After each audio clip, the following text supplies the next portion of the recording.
Fala galera, hoje é dia de Invencível, a origem de Cecil Stedman. É uma história da Image Comics, escrita por Robert Kirkman e desenhada por Ryan Ottley no ano de 2008. Durante os eventos do 10º arco de Invencível, existe um pequeno interlúdio, uma mini edição com a origem detalhada de Cecil Stedman. E com isso vem a explicação de algumas das suas atitudes tomadas no próprio volume 10 da série. E como esse é um tipo de volume 10.1 que vem numa sequência de eventos, o link para os vídeos dos volumes anteriores tá aqui na descrição. Assiste lá primeiro e depois volta para esse vídeo aqui. Mas se você já assistiu ou já conhece a história, se inscreve no canal se você ainda não é inscrito, já deixa seu like para não esquecer depois e me segue nas redes sociais. E agora sim, vamos para a história. Senta aí. A história começa no passado, com o agente Britt invadindo uma instalação. Ele falava com alguém através de um comunicador. Esse alguém era um mais jovem Cecil Stedman, na época apenas um agente de campo do governo, que naquele momento era prisioneiro de um casal de criminosos. Esse casal fazia parte de um culto fanático que se autodenominava como Ordem do Punho Libertador. Eles prenderam Cecil num tipo de tanque e quando Britt aparece para resolver a situação, o casal criminoso decide ativar o seu plano. Eles detonam uma bomba química. Isso faz com que o tanque onde Cecil estava preso liberasse uma espécie de gás chamado de Químico X. E esse gás começa a corroer a pele, tanto de Cecil como do casal. O plano da Ordem do Punho Libertador era soltar esse gás no mundo, matando o máximo de pessoas possível. Isso, teoricamente, forçaria os sobreviventes a entender o equilíbrio entre a vida e a morte, e os forçaria a viver a vida no seu máximo. Na visão deles, isso era uma revolução, algo que iria mudar o mundo para melhor. E era algo que eles estavam dispostos até a sacrificar as suas próprias vidas para conseguir. O único que não foi afetado pelo gás foi o Britt, que era invulnerável. Rapidamente ele pede reforços e uma quarentena em toda a região ao redor daquela instalação é instaurada para evitar que o gás se espalhe. E claro, ele também pede ajuda médica para o agente Stedman, que por causa do gás teve a sua pele toda derretida. Semanas depois do incidente, Britt vai visitar um recuperado Cecil. Cecil teve toda a sua pele destruída pelo gás, mas graças à tecnologia da Agência de Defesa Global, ele conseguiu se recuperar usando pele artificial. 17 pessoas morreram naquele ataque. Felizmente, eles conseguiram evacuar a região a tempo de evitar mais perdas. Mas ainda existem algumas pessoas desaparecidas. De qualquer forma, Cecil estava pronto para voltar para a ação, mas ele ainda tinha uma cicatriz no seu rosto. Essa região do seu rosto foi a única parte da sua pele original que tinha pelo menos um pouco de salvação. Os médicos também queriam revestir essa parte com pele artificial, mas Cecil não deixou. Ele quis ficar com a cicatriz, para se lembrar sempre que se olhar no espelho do pesadelo que foi aquele dia, das pessoas que eles perderam e que ele não pode permitir que algo assim aconteça outra vez. Alguns anos depois disso, o Pentágono sofreu um ataque pelas mãos da Liga Lagarto. Cecil leva o até então diretor da instalação, o diretor Radcliffe, até a sala de segurança quando o dragão de Komodo aparece para atacá-los. Cecil não era páreo para o vilão, mas ele recebe a ajuda surpresa e inesperada da Ordem do Punho Libertador, o mesmo casal que quase matou Cecil anos atrás. Assim como Cecil, eles sobreviveram e tiveram as suas feridas tratadas com pele artificial.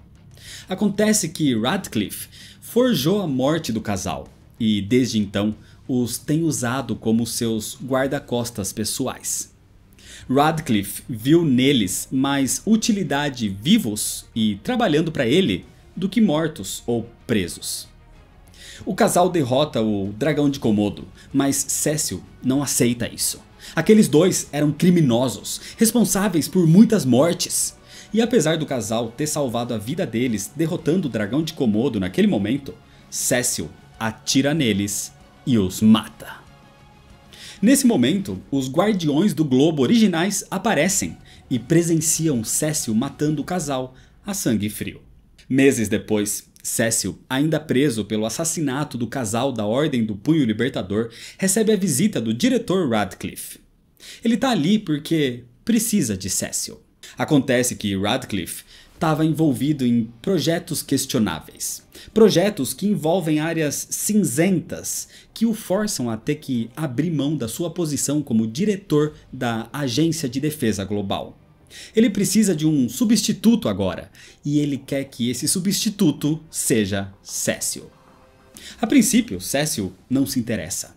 Ele ainda não concorda com Radcliffe recrutar criminosos para a agência.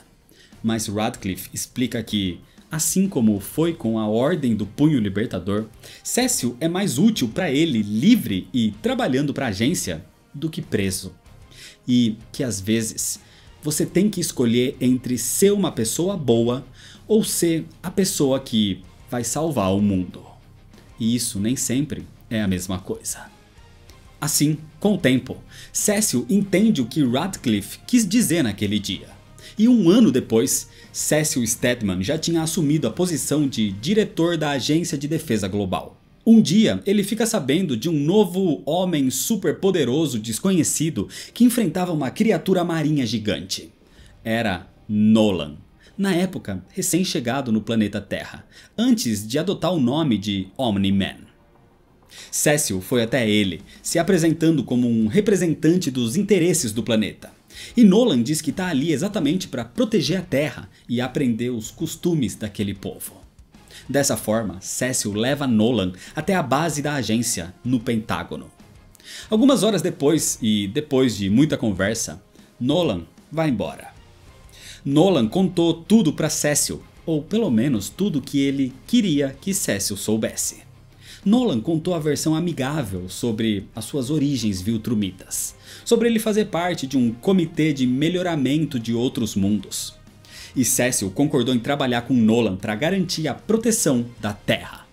Mas depois que Nolan deixou a base, um cientista da agência vai falar com Cecil.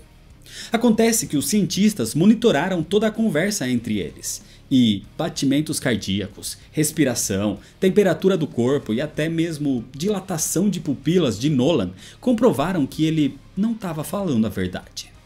Ele é um alienígena, e mesmo que isso torne as suas avaliações inconclusivas, tudo os leva a acreditar que essa história de comitê de melhoramento de outros mundos não era verdadeira. Então o cientista pergunta o que Cecil pretende fazer a respeito disso, e ele responde que nada.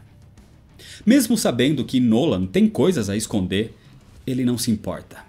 Tudo que ele se importa é que Nolan pode ser usado como um recurso importante para manter o planeta seguro.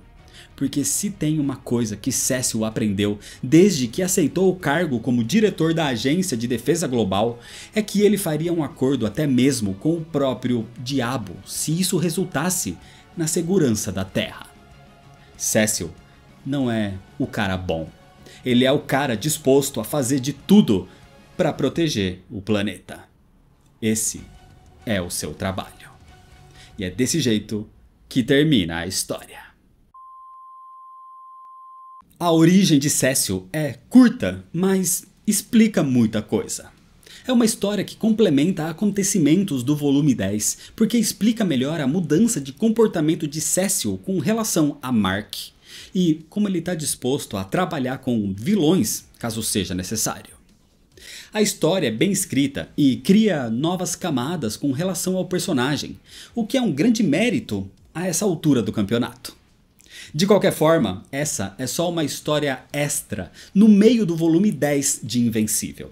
E outros personagens também serão desenvolvidos em breve. Por isso, se inscreve no canal se você ainda não é inscrito para não perder as sequências, ativa o sininho das notificações, deixa seu like se você gostou, me segue nas redes sociais para ficar por dentro das novidades e compartilha esse vídeo com seus amigos. Muito obrigado, valeu e até mais.